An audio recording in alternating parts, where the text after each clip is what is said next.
नमस्कार प्यारे भाई और बहनों। हम हैं पूर्व जन्म की कहानियों के कथावाचक, past life regression expert, life and leadership coach Hitesh Chhabra. प्यारे भाई और बहनों, हमारे आज के इस वीडियो के अंदर हम एक बहुत ही यंग बहन हैं, उनकी पूर्व जन्म की कहानी आप सभी के सामने प्रस्तुत करने जा रहे हैं। दोस्तों, क्या कभी आपके जीवन में ऐसा हुआ है कि कोई व्यक्ति आपके जीवन में केवल कुछ समय के लिए आया हो? जैसे 1-2 महीने के लिए आपके जीवन के अंदर आया हो और उसके बाद वो आपके जीवन से चला गया हो, कभी आपको दोबारा ना मिला हो, लेकिन सालों साल बीत जाने के बाद भी वो व्यक्ति आपसे भुलाया ना जा रहा हो। बार-बार आज भी उसके विचार आते हों, आज भी वो सपनों में दिखाई देता हो जिसमें वो कुछ आपसे माँग रहा हो। और वो व्यक्ति मृत भी नहीं है, वो व्यक्ति जीवित है, कहीं और रहता है, लेकिन आपके जीवन में केवल 2 महीने के लिए था। दोस्तों, ये एक ऐसी ही अजीबो-गरीब सी सिचुएशन की कहानी है, जिनका पास्ट लाइफ रिग्रेशन किया गया है, बिटिया है, बहन है और इनके जीवन में एक दूसरी कोई बिटिया आई थी। मतलब अब ये ना स्टूडेंट हैं और पेपरों वगैरह की तैयारी करते हैं, बहुत ही पैशनेट है, बहुत सिंसियर बच्ची हैं। मतलब जैसे बच्चे होते हैं ना, भाई सिंसियरिटी के मामले में देखो ना, सिंसियर में से सबसे सिंसियर बच्चे जो हमारे संबंध संपर्क में आते हैं, ऐसी ही प्यारी बेचारी प्यारी बिटिया है, बहुत सिंसियर है अपने जीवन को लेकर के, अपनी रिस्पॉन्सिबिलिटीज को लेकर के। और रिस्पॉन्सिबिलिटीज भी जब बच्ची बात करती है अपने परिवार के प्रति रिस्पॉन्सिबिलिटी और कुछ करना चाहती है, कुछ एक डिफरेंस दुनिया के अंदर लेकर के आना चाहती है, बड़ी एक स्वीट पर्सनालिटी जो है वो हमने महसूस करी इस बच्ची से। तो ये क्या है, बहुत एक कुछ वर्ष हो गए हैं इनको, पेपरों की तैयारी कर रही हैं ये, मतलब गवर्नमेंट एग्जाम्स के लिए प्रिपेयर कर रही हैं। और जब बच्चे पेपरों की तैयारी करते हैं तो उसके अंदर क्या है, बच्चों को घर से दूर रहना पड़ता है। तो घर से दूर रहते हैं, या तो बच्चे हॉस्टल में रहते हैं या फिर जैसे वो कंबाइंड सिस्टम होता है ना जी, वो किराए पे कमरे लेकर के बच्चे कुछ जॉइंट, मतलब कई बच्चे मिलकर के फिर एक ही स्थान पर रहते हैं। तो ये ऐसे ही एक फ्लोर के अंदर रहा करती थी, जिसके अंदर एक बार इनको अपना कमरा एक दूसरी कन्या, जो कि इनसे शायद 1 साल बड़ी थी या लगभग इन्हीं की उम्र की थी, उसके साथ इनको शेयर करना पड़ा। तो इन्होंने बताया कि भैया वो जो बच्ची थी ना, या वो जो यहाँ पे मेरी रूममेट आई थी मेरे साथ रहने के लिए, कह रही कि उसका ना एटीट्यूड इस प्रकार का था कि छोटी-छोटी चीज़ें जैसे वो मुझसे छीन लेना चाहती थी। कह रहे उसके एटीट्यूड में दिखाई देती थी ये चीज़ कि कोई भी चीज़ हो, वो मुझे ना मिले और उसको ज़्यादा से ज़्यादा मिल जाए। इन्होंने कहा कि भैया आपको ना एक बहुत ही टुच्चा एग्ज़ाम्पल दूँगी भैया मैं। देखना भैया वो कितनी छोटी-सी टुच्ची-सी चीज़ है, लेकिन आप बंदे की इंटेंशन देखो। तो इसने कहा कि भैया हमारे को ना हमारे लैंडलॉर्ड ने एक अलमारी दी हुई थी। मतलब जैसे दीवार के अंदर कबर्ड सा बना होता है। तो कह रहे भैया उसके ना 3 स्लैब्स थे, ऊपर स्पेस था, बीच में स्पेस था, फिर नीचे था। तो कह रहे हैं अमूमन तौर पे जब इस प्रकार के स्लैब होते हैं ना, तो लोग बाँट लेते हैं आपस में कि भई ऊपर वाले में मैं सामान रख लूँगी, सबसे नीचे वाले में तुम सामान रख लेना और बीच वाले में हम आधा-आधा कर लेंगे। तो कह रहे जब मैंने इसको रूममेट को ये चीज़ रिकमेंड करी कि ऐसा करते हैं, तो इसने कहा कि नहीं, नहीं ऐसा नहीं करेंगे, हम हर स्लैब को आधा-आधा कर लेंगे। ठीक है, एक तेरा, एक मेरा और तीसरा वाला आधा नहीं, सबको आधा-आधा कर लेंगे। और कहते हैं कि भैया उसने ना, वो कह रहे उसके पास इतना सामान नहीं था, वो जानबूझ के ना ऐसे खिलार के सामान रखती थी। तो कह रहे भैया 3 केबिन्स में से केवल 1 केबिन में मेरे कपड़े पड़े हुए थे, जरा-सी जगह के अंदर। और कह रहे वो भी ना, वो मुझे ऐसा दिखता था कि वो कोशिश करती कि मेरे कपड़े ना और ऐसे ना साइड में दब जाएँ। आधे में भी मेरे कपड़े क्यों हैं, इससे भी जैसे उसको दिक्कत होती थी। और कह रहे भैया मुझे ना उसकी आँखों में दिखता था ये। तो कह रहे मैं सोचती थी कि ये ऐसा क्यों करती है? कह रहे बस उसको ये होता था कि मेरे को ना मिले। फिर ये कहते हैं कि जैसे मैं कहीं गई हूँ, तो वो ये कोशिश करेगी कि मुझसे पूछे बिना मेरा सामान यूज़ कर ले। और ये कहते हैं कि वो जो बच्ची है ना, बहुत अच्छे घर की थी, मतलब ऐसा कुछ नहीं है कि अपने ज़िंदगी के अंदर वो डिप्राइव्ड रही हो, या कह रहे ऐसी कोई भी बात नहीं थी। लेकिन हर चीज़ में मेरी चीज़ उसको मिल जाए, या अगर कोई कॉमन आपस में बरतने वाली चीज है तो वो उसको बरतने को मिले और मुझे ना मिले। तो कह रहे हैं ये चीज वो अपने हर छोटी से छोटी और बड़ी से बड़ी चीज के अंदर रिफ्लेक्ट करती थी। और ये कहते हैं कि भैया एक और समस्या ये थी कि हमारे जो लैंडलॉर्ड थे, पता नहीं क्यों वो हर चीज के अंदर उसको फेवर करते थे। कहते हैं कि भैया मैंने कई बार जैसे इसको रेज़ करने की कोशिश करी, तो जैसे वो मेरे बारे में ऐसा माहौल सा भी बनाने लग गई थी कि जैसे मैं कोई बुरी इंसान हूँ। और ये कहती है कि भैया मैं तो अपनी ज़्यादा पढ़ाई के अंदर रहती हूँ, मुझे इन सब चीज़ों से ज़्यादा मतलब नहीं है, ना मैं घूमने जाती, ना मैं ज़्यादा बात करती। तो कह रहे हैं कि उसको पता नहीं क्या प्रॉब्लम थी। अब आज ये बताती हैं कि भैया मैं ना जब पढ़ाई करने की कोशिश करती हूँ ना, कभी भी मैं पढ़ाई करने की कोशिश करती हूँ ना, मुझे उसका चेहरा याद आ जाता है, और उसका चेहरा याद आ जाता है ना तो मैं डिस्टर्ब हो जाती हूँ। कह रहे भैया सिर्फ वो 2 महीने के लिए थी मेरे जीवन के अंदर, और उसके बाद मैंने वहाँ से जो जगह है उसको चेंज कर लिया था। कह रहे लेकिन भैया कभी भी वो मुझे सपने में आ जाती है, कभी भी वो मुझे दिखाई देने लग जाती है। और बहन ने बोला कि भैया अभी भी मैं आपको उसके बारे में बता रही हूँ ना, मैं बड़ा डिस्टर्ब्ड सा फील कर रही हूँ, बड़ा मेरे को एंग्जायटी सी हो रही है पता नहीं बताते हुए। कह रहे ना तो भैया मेरा उससे कोई डायरेक्टली झगड़ा हुआ, ना मेरी तू मैं हुई, ना गाली गलौच हुई, ना हाथापाई हुई। कह रहे बस उसकी वो जो हरकतें हैं ना, वो हरकतों के अंदर जो एनर्जी है, जो इंटेंसिटी है, कह रहे वो मुझे बहुत ज्यादा डिस्टर्ब करती है। तो मैं जानना चाहती हूँ कि एक somebody who's a nobody in my life, मतलब कह रहे 2 महीने के लिए कोई रूममेट बना, वो nobody हुआ ना आपकी लाइफ के अंदर। कह रहे वो 2 महीने के इंटरेक्शन को मैं भूल क्यों नहीं पा रही हूँ, क्यों ये मेरे दिमाग में घुसी हुई है, क्यों बार बार मेरे दिमाग में आ जाती है। मैं इसका राज जानना चाहती हूँ। पक्का इससे मेरा कोई ना कोई पास्ट लाइफ का कनेक्शन हो। दूसरी चीज इन मैन ने बताई, कह रहे कि भैया देखो मैंने ना ऐसा देखा है कि कह रहे 7वीं या 8वीं कक्षा के बाद ना मेरे को कुछ हो गया था, ऊपरी हवा का कुछ हो गया था इनको ना, ऊपरी हवा हम समझते हैं ना कि थोड़ा प्रभाव वगैरह आ जाता है। तो कह रहे हैं हमारी रिश्तेदारी के अंदर ही एक दूर की कोई लेडी है, उनकी मृत्यु हो गई थी, और कुछ ऐसा हुआ कि जैसे उनका प्रभाव ना मेरे ऊपर आ गया था। तो बिटिया ने बताया कि भैया ऐसे प्रभाव आ गया था। अब ये कहती हैं कि भैया उसके बाद से ना, कह रहे आज तक मुझे ऐसा लगता है, बिटिया ने बताया कि अगर किसी चीज को पढ़ना है और उसको समझना है ना, तो उसी चीज को समझने में अगर किसी दूसरे व्यक्ति को 4 घंटे लगेंगे, तो मुझे 8 घंटे लगते हैं। हालांकि ऐसा नहीं है कि बच्ची इंटेलिजेंट नहीं है, लेकिन ये कह रही है कि मुझे ना एक एक चीज की ना निटी ग्रिटी समझने की मेरे को आदत है।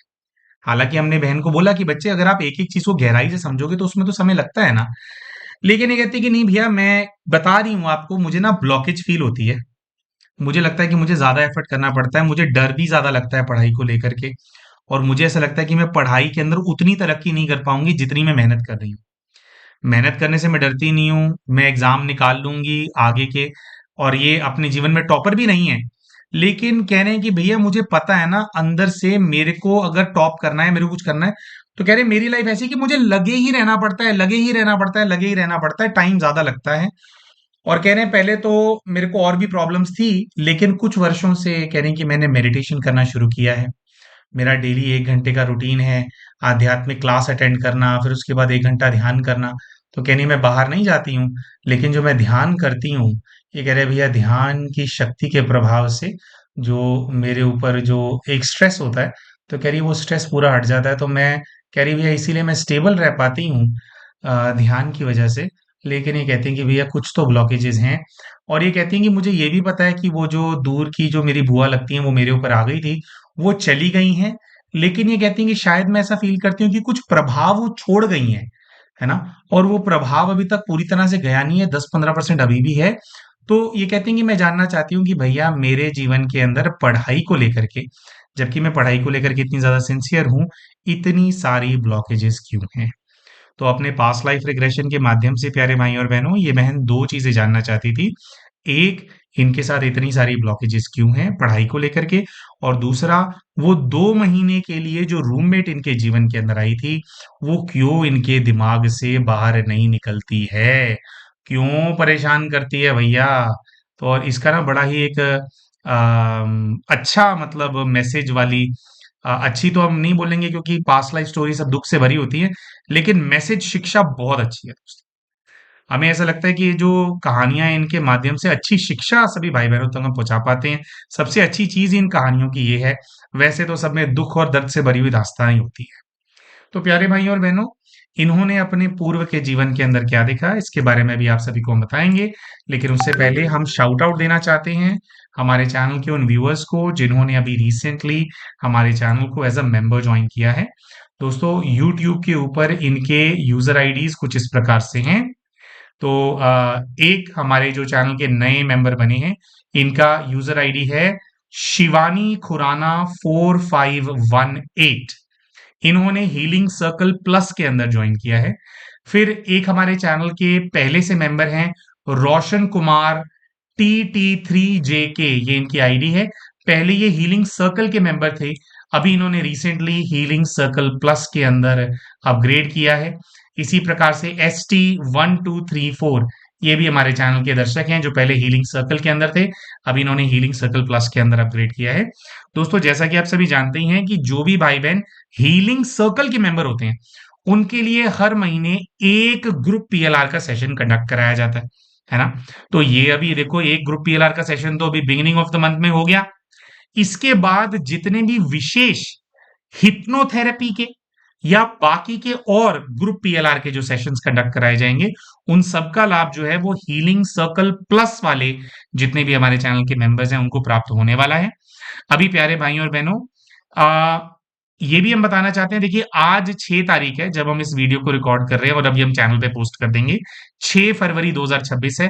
कल यानी 7 फरवरी 2026 को शाम को 8:30 बजे एक विशेष हिप्नोथेरेपी का सेशन आप लोगों के लिए कंडक्ट कराया जाएगा। और ये हिप्नोथेरेपी के सेशन के अंदर आपको आपके पूर्व के जीवन में नहीं लेकर के जाया जाएगा, लेकिन ये इनर चाइल्ड हीलिंग से जुड़ा होने वाला है। इनर चाइल्ड हीलिंग के अंदर हमारे बचपन के जो ट्रॉमास होते हैं हमारे साथ, है ना, बचपन के अंदर कुछ ऐसी चीजें हो गई होती हैं हमारे साथ जिन्होंने हमारी आत्मा के अंदर घर बना लिया होता है और हमारे को बहुत तकलीफ हो रही होती है। और बचपन के अंदर हुए हमारे साथ जो अत्याचार होते हैं, जो ट्रॉमा होते हैं, उसकी वजह से आज की हमारी पर्सनालिटी दब जाती है। हम खुल करके नहीं जी पाते, उतने सक्सेसफुल नहीं हो पाते जितना हमारे को होना चाहिए। तो बचपन के ट्रॉमास को हील करने के लिए पहले हम इसको ग्रुप पीएलआर के साथ करते थे, लेकिन और अच्छे से प्रॉपरली विस्तार में इनर चाइल्ड हीलिंग करने के लिए हमने अब ये ब्रेक करके हम कर रहे हैं। तो कल 8:30 बजे जितने भी भाई बहन हीलिंग सर्कल प्लस के मेंबर्स हैं उनके लिए इनर चाइल्ड हीलिंग का सेशन कंडक्ट कराया जाने वाला है।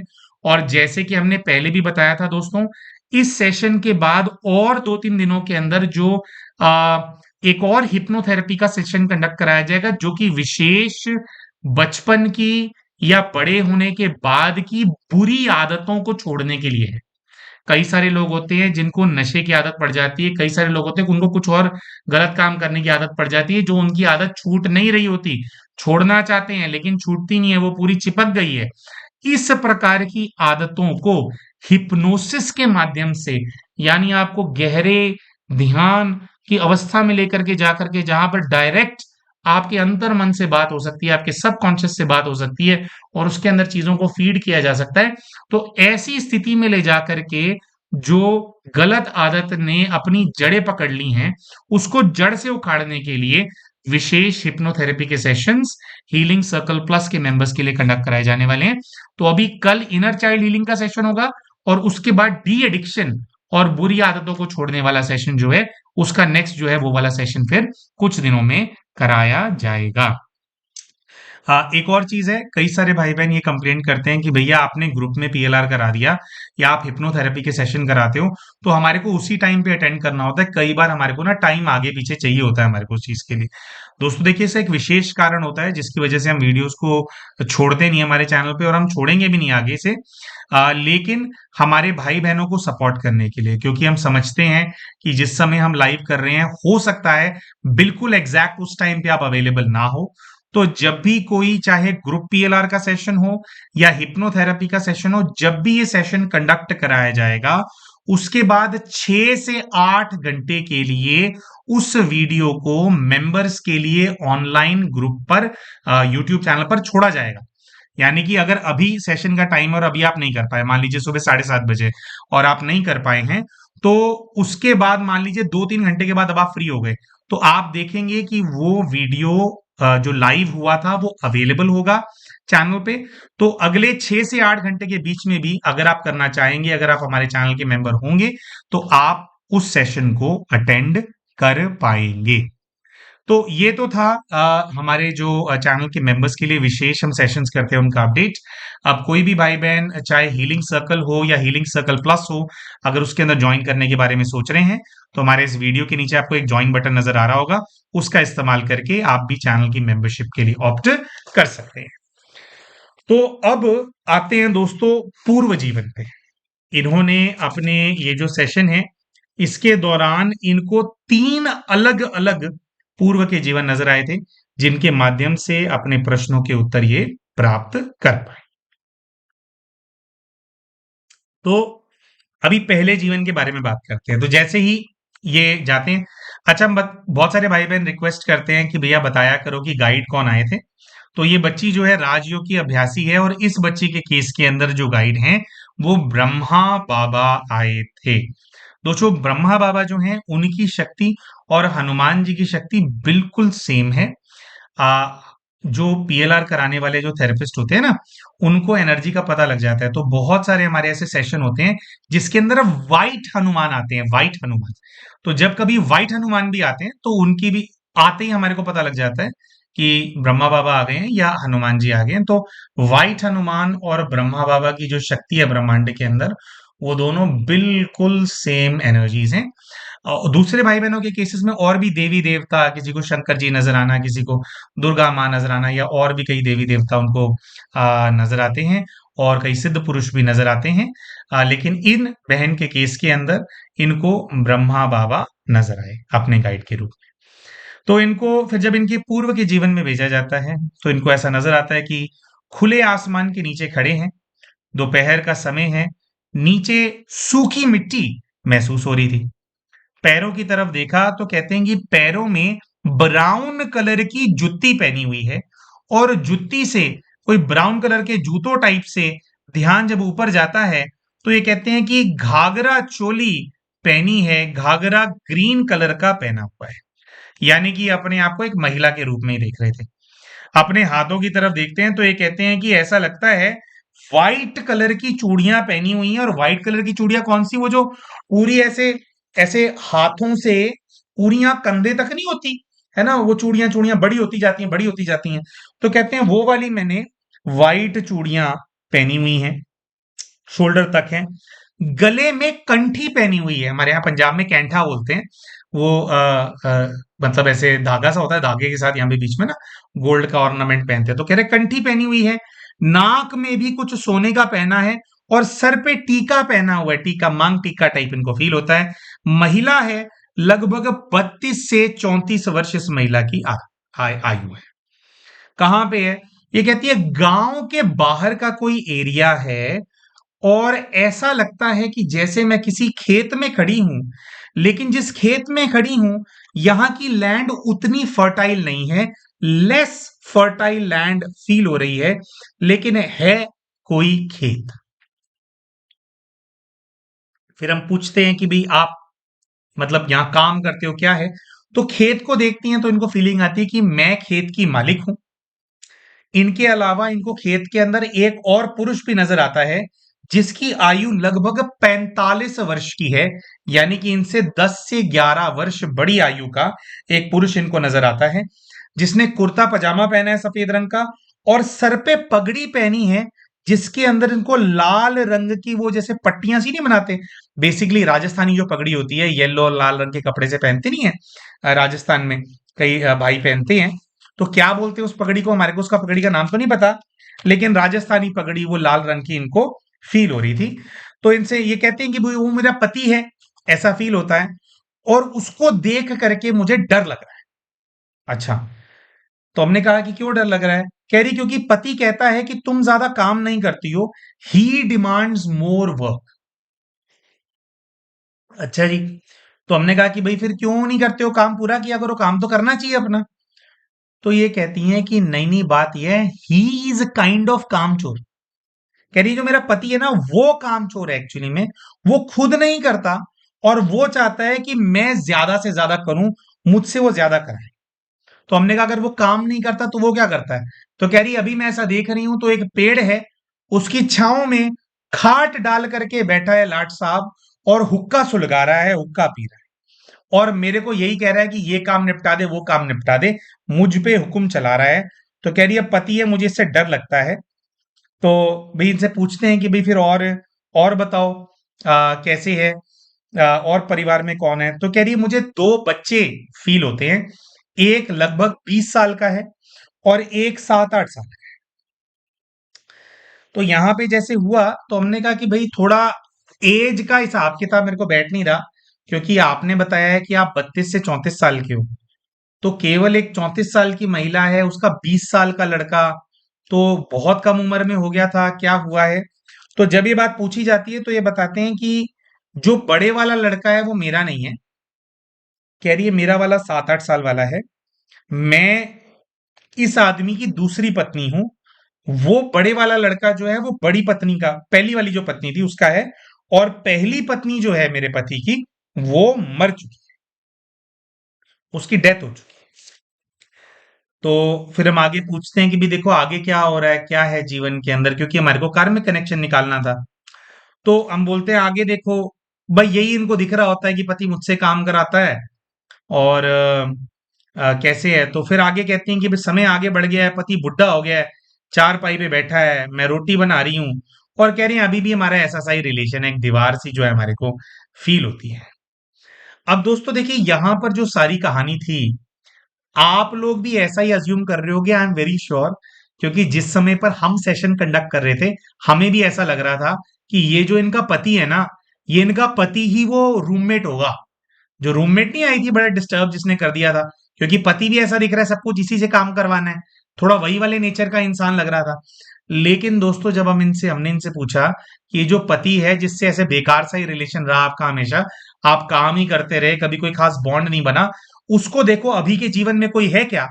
तो जैसे हम इनको ये बोला, तो इन्होंने कहा कि ये जो मेरा पति है मेरे अभी के जीवन में कोई भी नहीं है। तो कोई भी नहीं है, फिर हम इनको कहते हैं कि अच्छा कोई भी नहीं है, तो फिर ये तो कहानी भाई गड़बड़ हो गई है। फिर पता कैसे लगेगा कि जो आपकी रूममेट थी वो तंग क्यों करती थी? तो फिर जो है हमने इनको कहा कि ठीक है, आप जो है आपकी जो रूममेट है उनका चेहरा अपने मन में लेकर के आओ, और आपकी रूममेट का जो आपके प्रति व्यवहार था, उसका जो भी कनेक्शन इस पास्ट लाइफ से है, जैसी हम गिनती खत्म करेंगे उससे जुड़े हुए दृश्य अमर होने लगेंगे। तो वही हम करवाते हैं, और फिर से अभी तो इन्होंने ये बुढ़ापे के दृश्य में चले गए थे, फिर वापस से ये इसी जीवन के जवानी के दृश्य में जाते हैं, जिसके अंदर इनको ऐसा नजर आता है कि जो दोनों बेटे हैं इनके, एक सगा बेटा और एक सौतेला बेटा, सौतेला बेटा जिसकी मां मर चुकी है, इनको ऐसा नजर आता है कि ये ना हर चीज में बड़े वाले बेटे के साथ पार्शियलिटी करती है। तो हमने कहा क्या पार्शियलिटी करते हो?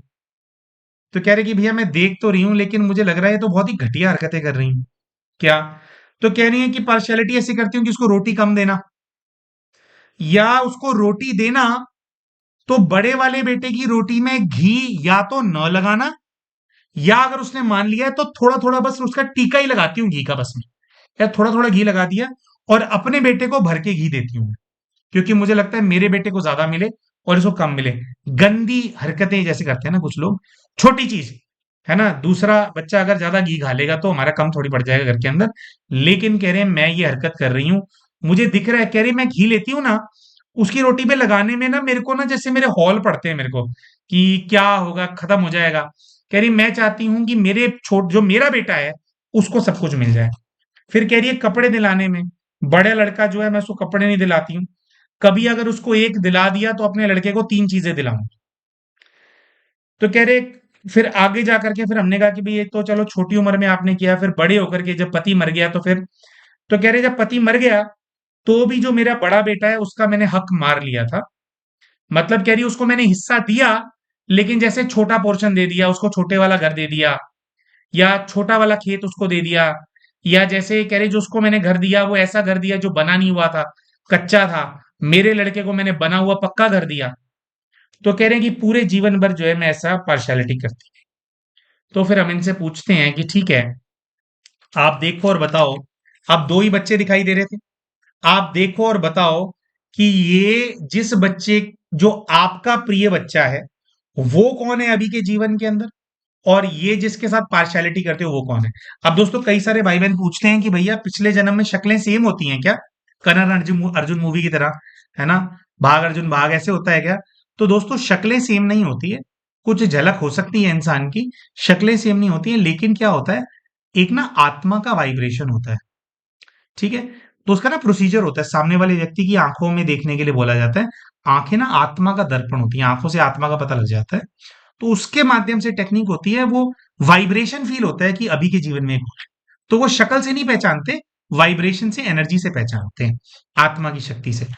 तो जैसे ही हम देखने के लिए बोलते हैं तो पहले इनको ऐसा नजर आता है कि जो इनका अपना प्रिय बेटा है, उनको ये अभी की इनकी छोटी बहन है, उनके रूप में देखती हैं। और इन्होंने पहले हमारे को बताया था कि इनकी जो बहन है, उनके साथ इनका बहुत बहुत गहरा प्रेम है।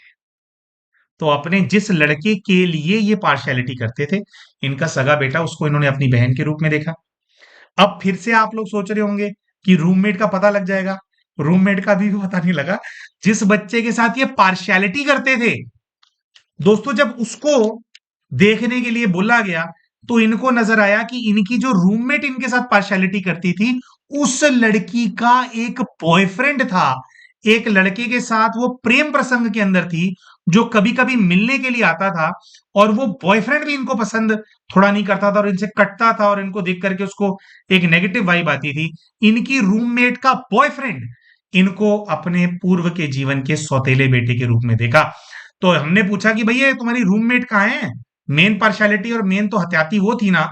तो जब ये पूछा गया, तो इनको ऐसा दृश्य नजर आया कि पूर्व के जीवन में जब ये पार्शियलिटी किया करती थी, तो घर के अंदर एक औरत की आत्मा घूमती थी। दोस्तों, घर के अंदर वो औरत की जो आत्मा घूमती थी, वो और किसी की आत्मा नहीं थी, इनके पूर्व के जीवन की सौतन थी, इनके पति की पहली पत्नी थी। और आत्मा के रूप में वो ये देखती थी कि उसके बेटे के साथ उसकी सौतेली माँ कैसे भेदभाव करती है। जैसे दोनों बेटों के अंदर बराबर चीजें नहीं बांटती है ना? या कई बार ऐसा भी होता है कि हर चीज बराबर नहीं दी जाती। कोई बड़ा बच्चा होता है, उसकी उम्र के हिसाब से उसको चीज देना, कोई छोटा बच्चा होता है, उसकी उम्र के हिसाब से उसको चीज देना, है ना? भाई उनके हिसाब से दिया, उम्र के हिसाब से या इंटरेस्ट के हिसाब से दिया, वो एक अलग बात होती है। लेकिन बड़े बच्चे को कम रोटी मिल रही है, बड़े बच्चे को घी कम मिल रहा है, बड़े बच्चे को कपड़े नहीं मिल रहे हैं, सबको छोटे को मिल रहा है। तो ये सारी पार्शियलिटी होते हुए इनके पति की पहली पत्नी देखती थी आत्मा के रूप में। तो उसने उस जीवन के अंदर बहुत बार इस चीज को महसूस किया। मतलब वो मुक्त नहीं हुई थी बहुत लंबे समय तक, उसको अपने बड़े बेटे की चिंता होती रहती थी। फाइनली जाकर के जब इन्होंने उस बड़े लड़के को अलग कर दिया था, उस लड़के ने अपना अलग घर बसा लिया था, भले ही उसको अधिकार उतना नहीं मिला था, कम मिला था, तब जाकर के वो आत्मा मुक्त हुई थी। फिर उसने आगे कहीं पे जन्म वगैरह लिया। लेकिन जब तक इनके साथ वो बड़ा बच्चा रहा, इनका सौतेला बेटा, तब तक क्या पार्शियलिटी होती थी, तो वो देखती थी। तो वही आत्मा जिसके साथ ये कभी डायरेक्ट इंटरेक्शन भी नहीं आई पास्ट लाइफ के अंदर, एक प्रेत के रूप में या अपने बेटे के गार्डियन के रूप में वो आत्मा एग्जिस्ट करती थी। उसने जो इनकी हरकतें देखी, उसका बदला लेने के लिए एक प्रकार से वो आई थी। तो 2 महीने के अंदर उन्होंने जाना नहीं था इनके जीवन से, इनको तंग करना था। लेकिन इनके जो स्पिरिट गाइड हैं, जो बाबा हैं, उन्होंने बताया कि बच्चे, आपने ध्यान के मार्ग को चुन लिया था, और आप बेहद के अंदर जो है, आप योग करते थे, आप चारों तरफ शांति फैलाते थे, आप क्षमा मांगते थे उन सभी आत्माओं से। आपको पता नहीं था कि डायरेक्टली इससे क्या कार्मिक अकाउंट है, लेकिन आप क्षमा योग करते थे। क्योंकि आप क्षमा योग करते थे, तो आपकी उस क्षमा मांगने की शक्ति के प्रभाव से ये बच्ची आपसे दूर हो गई। लेकिन इसने तो अभी और भी आपसे बहुत कुछ लेना था। तो फिर बाबा से पूछा गया कि बाबा अब क्या करना चाहिए? तो बाबा ने कहा कि बच्चे देखो, अब भोलेनाथ की कृपा से, शिव की कृपा से वो बच्चे आपकी लाइफ में डायरेक्टली तो नहीं आएंगे, लेकिन आपने ना पूरी जिंदगी भर पार्शियलिटी करी थी। तो उनके अंदर ना इच्छा है, वो आज भी बुरे संकल्प चलाते हैं आपके लिए। वो और बुरा करना चाहते थे, कुछ लेना भी चाहते थे आपसे, और कुछ सब्सटैंशियल छीनना चाहते थे। वो तो बाबा बीच में आया हुआ था, इसकी वजह से वो चीज वो नहीं कर पाए। तो बाबा ने कहा कि बच्चे, अब आपको इस केस के अंदर क्या करना है? आप अभी तक केवल वो जो रूममेट थी उससे क्षमा मांगते आए थे, लेकिन अब बाबा ने कहा कि बच्चे, डेली अमृत वेला योग के टाइम, अमृत वेला यानी सुबह सुबह का टाइम होता है, 4 से पौने 5 के बीच का टाइम। तो बाबा ने कहा कि नहा धो करके अमृत वेला जब भी बैठो, तो दोनों आत्माओं से क्षमा मांगना, वो रूममेट से भी और उसका जो बॉयफ्रेंड है उससे भी, दोनों से आपको क्षमा मांगनी है कि पूर्व के जीवन में आपका जो अधिकार है उसको मैंने छीना था, उसके लिए मैं बहुत बहुत क्षमा प्रार्थी हूँ। और परमात्मा से विशेषकर धन संपदा की शक्ति लेनी है, सोमनाथ के रूप में शिव को याद करो, उनसे गोल्डन एनर्जी लो और इन आत्माओं को दो कि भाई मैंने आपका हक मारा है। अब मैं फिजिकली तो ये आपको वापस नहीं कर सकती, लेकिन धन धान्य और संपन्नता, समृद्ध करने वाली जो शक्ति है, मेरे पिता शिव से लेकर के वो शक्ति मैं आपको देती हूँ। आप अपने जीवन में समृद्ध होते जाएं। और जैसे जैसे बाबा ने कहा कि बच्चे, उनको समृद्धि की शक्ति मिलती चली जाएगी, वैसे वैसे उनसे आने वाले जो संकल्प हैं वो बहुत धीमे होते चले जाएंगे, क्योंकि वो संकल्पों के माध्यम से आज भी आपसे अपना कर्जा लेने के लिए आ रहे हैं। तो बाबा ने कहा कि बच्चे, अपना कर्जा चुकाओ। फिर जो गाइड है दोस्तों, उनसे पूछा गया कि भाई, हे पुण्य आत्मा, बताइए, ये जो मैं पढ़ाई के अंदर स्लो हूं, क्या ये फैक्ट है या मेरे मन का वहम है? तो बाबा ने कहा कि हाँ, आप पढ़ाई में जो स्लो हैं, ये मन का वहम नहीं है। सचमुच में आप प्रभाव के अंदर हैं, आप श्रापित हैं। तो बच्ची ने बाबा से पूछा कि बाबा, आपके दिखाए हुए मार्ग पे चल रही हूँ, शिव को साध रही हूँ और क्लासेस कर रही हूँ, फिर भी ये श्राप जो है मेरे ऊपर से जा क्यों नहीं रहा? तो बाबा ने बताया कि बच्चे, जो श्राप आपके ऊपर है, वो श्राप बहुत हद तक उसका जो प्रभाव है वो कम हो गया है, या बहुत सारा प्रभाव जो है भोलेनाथ अपने ऊपर ले लेते हैं, लेकिन फिर भी आप काम ऐसा करके आए हो जिसकी वजह से वो बद्दुआओं ने आपको घेर रखा है। और बाबा ने कहा कि बच्चे, एक की बद्दुआ नहीं है, बहुत सारे लोगों की बद्दुआ है जो पढ़ाई से ही जुड़ी हुई है, इसीलिए आपके जीवन के अंदर पढ़ाई में आपको ब्लॉकेजेस फील होती हैं। तो पूछा गया कि ठीक है जी, फिर आप हमारे को जीवन दिखाओ, क्या हुआ था जिसके चलते ऐसा ये मेरे साथ प्रभाव आ गया है? तो फिर जो है, इनका दूसरा पूर्व का जीवन जो है ये देखने के लिए गए। दोस्तों, इस बार जो दूसरे पूर्व के जीवन में इनको इनके गाइड ने भेजा, उसमें ये देखते हैं कि एक पुरुष है जो कि लगभग 28 वर्ष उस पुरुष की आयु है। भारतीय मूल का व्यक्ति है, लेकिन थ्री पीस सूट पहन करके खड़ा है। ब्राउन कलर का सूट है, सॉरी, ग्रे कलर का सूट है, और पैरों के अंदर डार्क ब्राउन ब्राउन शूज पहने हुए हैं। सॉरी, इंडिया में है और इंडियन है। ये कहते हैं कि अभी इनको ऐसा दृश्य नजर आने लगता है कि किसी सिटी में हूं और मेरे आसपास बहुत सारी दुकानें हैं कपड़ों की, और मैं किसी से मिलने के लिए आया।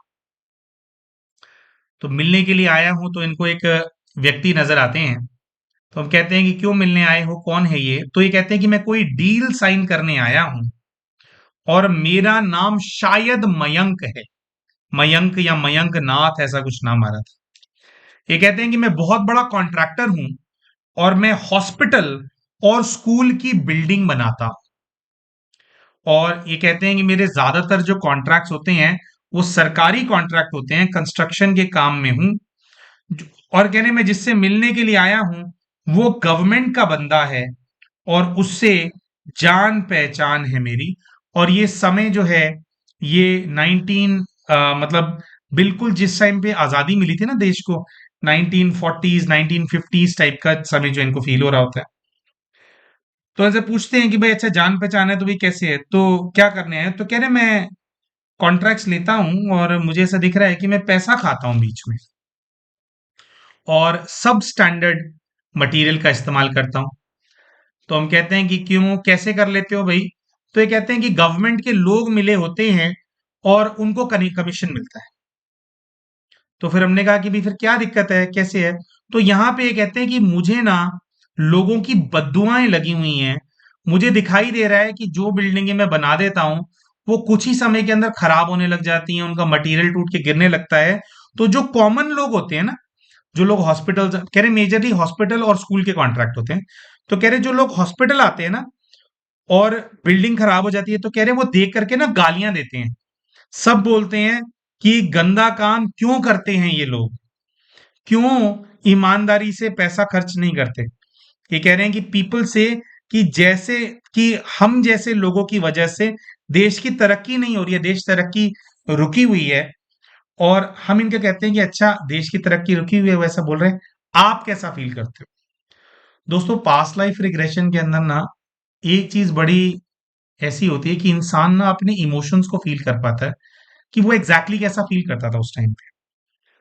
तो ये पता है क्या कहते हैं? कह रहे भैया, मेरे को ना अभी तो मेरे को ऐसा फील हो रहा है एज अ कॉन्ट्रैक्टर, ये कह रहे मैं ऐसा फील करता हूँ कि चोरी करना मेरा हक है। कह रहे मुझे बहुत स्ट्रांग फील है, ये तो हमारा हक है। मेरे को कमीशन भी तो देनी पड़ती है गवर्नमेंट के एजेंट्स को। कह रहे गवर्नमेंट के एजेंट्स को मैं कमीशन दे दूंगा और अपने लिए कुछ भी नहीं बचाऊंगा, तो कह रहे मैं तो ना तो मैं परफेक्ट काम कर सकता हूं क्योंकि मुझे कमीशन देनी होती है। तो कह रहे हैं मेरे को लगता है कि इसमें से पैसा खाना मेरा भी हक है, तो मुझे बिल्कुल भी फील नहीं हो रहा कि मैं कुछ गलत कर रहा हूं। तो हम कहते हैं कि भाई कभी कुछ बड़ा हुआ था क्या, भाई आपसे कोई बड़ी गलती हुई थी? तो ये कह रहे कि हाँ, एक इवेंट हुआ था और उसके बाद मेरे दिल में कुछ परिवर्तन भी आया था। ये कहते हैं कि एक बार एक क्लासरूम की छत गिर गई थी, जिसके अंदर सारे बच्चे इंजर्ड हो गए थे और 2 बच्चों की मृत्यु हो गई थी। तो कह रहे पूरी छत नीचे आ गई थी। तो कह रहे उनके माँ-बाप की भी बहुत ज़्यादा बद्दुआएँ मुझे मिली हुई हैं और पूर्व के जीवन में पूरा जीवन भर वो माता-पिता अपने बच्चों के दुःख में रोते-बिलखते थे और उन सभी लोगों को गालियाँ देते थे, जो कि सरकारी ठेकों के अंदर इतनी ज़्यादा चोरी करते हैं। तो कह रहे सबसे ज़्यादा बद्दुआएँ उन पेरेंट्स की लगी हैं जिनके बच्चे मर गए थे। फिर फिर गाइड से यहाँ पे पूछा जाता है कि क्या करना है? तो गाइड कहते हैं कि उन आत्माओं को सकाश दो, जिनको भी धोखा मिला तुमसे। और सकाश होता है सकारात्मक प्रकाश देना। तो गाइड से पूछा गया कि क्या करना है, तो गाइड ने कहा कि तुम अपने साधना पर फोकस करो। सॉरी। तो ये इनको जीवन ऐसा दिखाई दिया कि बच्चों के ऊपर जब छत गिर गई थी तो उसके बाद कुछ इनका हृदय परिवर्तन हुआ। तो इनसे पूछा गया कि भाई क्यों करते थे ये काम? तो ये कहते हैं कि भाई अभी तो मैं ऐसा बुरा ऐसा नहीं सोचती लोगों के बारे में, तो मैं ऐसी बुरी इंसान कैसे बन गई थी? तो इनको जो इनके गाइड हैं उन्होंने बताया कि क्योंकि उस जीवन के अंदर तुम्हारे पिता और तुम सब लोगों का खानदानी काम था ये करने का, तो तुम्हारे को ऐसा ही सिखाया गया था। तो कॉन्ट्रैक्टर वाली लाइफ में उन्होंने कहा कि जब छत गिर गई तब तुम्हें कुछ पछतावा हो। तो फिर बाबा से पूछा कि बाबा भाई इस प्रकार से तो फिर मेरी तो मैं तो खुद गवर्नमेंट जॉब की प्रिपरेशन कर रही हूँ और गवर्नमेंट के अंदर रह करके ही सब कुछ मिसयूज किया गया था। मैं गवर्नमेंट की एम्प्लॉय नहीं थी, लेकिन गवर्नमेंट एजेंट्स को मैं इन्फ्लुएंस करके गलत काम कराती थी ना। तो कह रहे फिर तो मेरा होने ही नहीं वाला है। बाबा ने कहा कि नहीं बच्चे, आप जो तैयारी कर रहे हो उस तैयारी के अंदर आपकी तरक्की होगी, आपके एग्जाम क्लियर होंगे। तो बाबा से पूछा गया कि बाबा मतलब गलत काम करे इंसान और बस साधना कर करके सब ठीक हो जाता है क्या? तो बाबा ने इनको एक और जीवन दिखाया। उन्होंने कहा कि बच्चे, ये पुराने जो 2 जीवन आपने देखे जिसके अंदर आप लालच और मतलब के इसके अंदर चले गए थे, जिसको कहा जाता है कि लोग वाम मार्ग में चले जाते हैं, गलत रास्ते पर आप चल गए थे, लेकिन वो बच्चों की उसने ना आपकी हृदय के ऊपर बड़ा गहरा असर डाला था। तो ये जो 1950s और ये वाला जो टाइम है, इसके बाद एक और छोटी लाइफ हुई है इनकी, जिसके अंदर इनकी जल्दी मृत्यु हो गई थी। वो कॉन्ट्रैक्टर वाली लाइफ में भी कुछ ऐसा प्रभाव हुआ था कि थोड़े टाइम बाद मर गए थे फिर ये। तो इनको दिखाई दिया कि एक और जन्म इन्होंने लिया फिर अभी के जन्म से पहले, जिसमें ये महिला थे। ये वाले के बस बहुत शॉर्ट से दृश्य इनके सामने आए थे और उसके अंदर जो गरीब अनाथ बच्चे हैं उनको खाना खिलाने की और अनाथ बच्चों की खाना खिलाने की, उनको पढ़ाने की और पशु सेवा, ये तीनों चीजें बाबा ने दिखाया इनको कि बच्चे आपने फिर इसके बाद जो जीवन लिया ना उसके अंदर बहुत ज्यादा की। तो फिर इन्होंने पूछा कि बाबा तो फिर भी मेरे ऊपर बद्दुआएं क्यों हैं? तो यहाँ पर एक और रहस्य से जो ब्रह्मा बाबा हैं उन्होंने पर्दा उठाया। उन्होंने कहा कि बच्चे, किसी एक के प्रति आपने जो गलत काम किया है उसका प्रभाव किसी दूसरी आत्मा के प्रति अगर हम अच्छा काम करते हैं उससे वो प्रभाव कट नहीं जाता। बाबा ने बोला जिन आत्माओं की आपने सेवा करी है पिछले जन्म में, जिन बच्चों को आपने पढ़ाया लिखाया, उनकी दुआओं की वजह से आप पढ़ पाते हैं, बहुत कर पाते हैं, वरना उससे पिछले जीवन में जो किया था, जो बच्चे मर गए थे उसके हिसाब से तो आपको मंद बुद्धि होना चाहिए था। तो कह रहे हैं कि जो गलत काम आपने किया है, जिन आत्माओं के प्रति आपने गलत काम किया है, आपने उनसे कभी क्षमा नहीं मांगी थी ठीक से। आपको उनसे क्षमा मांगनी है, उनको पॉजिटिव वाइब्रेशन है वो भेजना है। उससे जो प्रभाव उनकी बद्दुआओं का आ रहा है तब वो प्रभाव कटेगा। समझ गए दोस्तों? मतलब थोड़ा थोड़ा सा कॉम्प्लिकेटेड लग रहा है मेरे को समझाना, कि मान लीजिए हम कोई अच्छा काम करते हैं तो अच्छे काम का फल हमारे को मिल रहा है, लेकिन हमारा बुरा काम भी हमारा पीछा कर रहा है, इसकी वजह से हम एवरेज हो रहे हैं। तो बाबा ने बोला कि जिनके प्रति हमने बुरा किया है, मान लीजिए आप हैं, अब मान लीजिए कोई एक व्यक्ति है, उसको हम 2 चांटे मार देते हैं ना किसी एक व्यक्ति को, और दूसरे व्यक्ति को हम उसकी बहुत सेवा कर देते हैं, उसके पैर दबा देते हैं, तो जिसकी हमने सेवा करी होगी वो हमारी सेवा करेगा। लेकिन क्योंकि एक दूसरे व्यक्ति की हमने सेवा करी, इसकी वजह से जिसके मुँह पे चांटे लगे, उसके लिए तो हम अच्छे इंसान नहीं बन जाएँगे ना। जिसको चांटे मारे या तो वो हमारे को मारेगा, या फिर उसके पैरों में गिर के हमारे को क्षमा माँगनी पड़ेगी, उसका जो अपमान हमने किया है, उसके लिए उसको शुभ भावना देनी पड़ेगी, उसकी भरपाई करनी पड़ेगी, है ना? तो जिसको चांटे मारे वो अलग हिसाब है। और ये तो बाबा ने कहा कि बच्चे आपने और अच्छा काम करने पे फोकस किया, आपने दुआएं बहुत कमा ली, लेकिन बेटा जिनका बुरा करके आए हो अभी भी उनके साथ अटके हुए हो, तो जिनका बुरा किया उसको रिवर्स करने के लिए भोलेनाथ से योग लगाओ और भोलेनाथ से शक्ति लेकर के इन सबको दो, इनको सकाश दो, इनसे क्षमा मांगो। और कह रहे हैं कि उनकी जो उग्रता है वो कम होती चली जाएगी। बाबा ने कहा कि बच्चे आपको पश्चाताप हुआ, आपने प्रायश्चित भरा जीवन जिया, आपने लोगों की सेवा करी, इसीलिए बाबा आपके साथ है। और जो गलतियां हो गई हैं, अब जो हो गई वो समय में पीछे जा करके बदली नहीं जा सकती, लेकिन अब उसका डायरेक्टली प्रायश्चित करना है और आपको जो है क्षमा योग करना है और आपको सकाश उन आत्माओं को देना है। तो जो ब्लॉकेजेस आपको फील होते हैं वो ब्लॉकेजेस आपके खत्म हो जाएंगे। तो ये थी इन बहन की पूर्व जीवन की यात्रा, 3 जन्म देखे, कैसे लालच और मोह और इंसान का अहंकार उससे गलत कार्य कराता है। लेकिन फिर रियलाइज़ेशंस जो हैं हमारे जीवन के अंदर, एक और बहन ने ना प्रश्न पूछा था कि एक जीवन में इंसान बुरा है फिर अच्छा कैसे हो जाता है? यही रियलाइज़ेशन।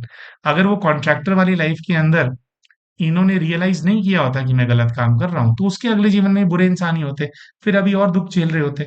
लेकिन फिर इन्होंने खुद को परिवर्तित किया, जो तीसरी लाइफ दिखाई दी, उसके अंदर जितनी हो सकता है ना, पशुओं की और अनाथ बच्चों की सेवा बहुत करी, जिसकी वजह से वापस जो है जीवन वापस ट्रैक पे आ गया, वापस कुछ अच्छी चीजें जीवन में मिलने लगी। तो हम आशा करते हैं प्यारे भाई और बहनों, इस वीडियो से आप सभी को शिक्षा मिली होगी। और वीडियो के अंत में ये भी बोलना चाहेंगे कि ये जो हम सकाश देने की विधि और अपने कार्मिक अकाउंट को ठीक करने की जो विधि की जो हम सारी बात करते हैं, इससे जुड़ा हुआ जो मेडिटेशन का कोर्स है, फरवरी के महीने में उसकी क्लासेस 2 दिनों में शुरू होने वाली हैं, यानी परसों 8 या 9 तारीख से क्लासेस शुरू हो जाएंगी। उसके जो मेडिटेशन का व्हाट्सएप ग्रुप है, उसका यहाँ पर हम लिंक शेयर कर रहे हैं। मेडिटेशन सीखने के लिए सकाश कैसे देना है, परमात्मा से कैसे कनेक्ट करना है, इस सब के लिए जो सेवा है वो पूरी तरह से निःशुल्क है। ये कोर्स डायरेक्टली हम नहीं कराते हैं, कुछ और बहनें हैं जिनसे हम कनेक्शन के अंदर हम जुड़े हुए हैं, तो वो जो हैं ये वाला जो कोर्स है उसको कंडक्ट करते हैं। तो कोई भी भाई बहन ऐसा हो जिनके जीवन के अंदर प्रभाव है या लाइफ उतनी स्मूथ नहीं चल रही है, अटकलें आ रही हैं, तो ये तो हम सब लोग समझते ही हैं कि कुछ ना कुछ हमसे विकर्म हुआ है। तो विकर्मों का विनाश कैसे करना है और उन आत्माओं को वापस कैसे शांति प्रदान प्रदान करनी है जिनको हम दुख दे करके आ रहे हैं, इसको अच्छे से सीखने के लिए आप इस कोर्स का लाभ उठा सकते हैं। तो जैसे कि हमने कहा, वीडियो के पिंड कमेंट के अंदर हम आपको व्हाट्सएप ग्रुप का लिंक शेयर कर देंगे, उसका इस्तेमाल करके आप कोर्स को ज्वाइन कर सकते हैं और लाभ उठा सकते हैं। अपना भी कल्याण करें और विश्व का कल्याण करें, अपने आसपास की जो आत्माएं हैं उनका कल्याण करें। इसी शुभ इच्छा के साथ और आपकी आध्यात्मिक ग्रोथ हो, आप इस शुभ इच्छा के साथ अभी आज आपसे हम विदा लेते हैं। मिलते हैं आप सभी के साथ अपने अगले वीडियो के अंदर। तब तक के लिए नमस्कार।